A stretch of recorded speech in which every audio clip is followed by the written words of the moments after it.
اعوذ باللہ من الشیطان الرجیم، بسم اللہ الرحمن الرحیم۔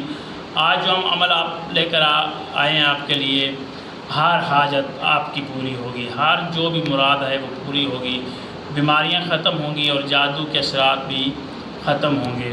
یعنی کہ یہ عمل کرنے سے اگر آپ کے گھر پر جادو ہے تو وہ بھی ختم ہو جائے گا، اگر آپ کسی بھی بیماری میں مبتلا ہیں تو بیماریاں ختم ہو جائیں گی۔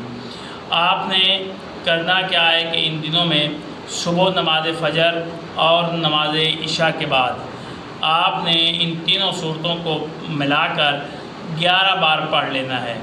11 بار ان تینوں صورتوں کو جو بتانے جا رہا ہوں ان کو آپ نے پڑھنا ہے، صبح فجر کی نماز کے بعد اور رات کو عشاء کی نماز کے بعد۔ آپ نے صبح بھی 11 مرتبہ پڑھنا ہے اور عشاء کی نماز کے بعد بھی آپ نے 11 مرتبہ پڑھنا ہے۔ کچھ دنوں میں انشاءاللہ آپ اس کے معجزات ضرور دیکھیں گے۔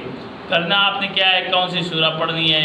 پہلے آپ نے سورۃ فاتحہ، سورۃ اخلاص اور سورہ کوثر، اس کی تلاوت آپ نے کرنی ہے۔ پہلے آپ سورۃ فاتحہ ایک دفعہ پڑھیں گے، پھر سورۃ اخلاص دوسری دفعہ، پھر سورۃ کوثر۔ یہ پڑھ کر تینوں یہ ایک بار ہو جائیں گی، پھر دوسری بار، پھر تیسری بار۔ 11 مرتبہ آپ نے اسی طرح کرنا ہے، صبح کی نماز فجر پڑھ کے اور پھر شام کو نماز عشاء پڑھ کر آپ نے یہ عمل کرنا ہے۔ انشاءاللہ آپ کی ہر حاجت پوری ہوگی۔ یہ آپ عمل کریں، اللہ آپ کو کامیابی عطا فرمائے گا۔ اللہ حافظ۔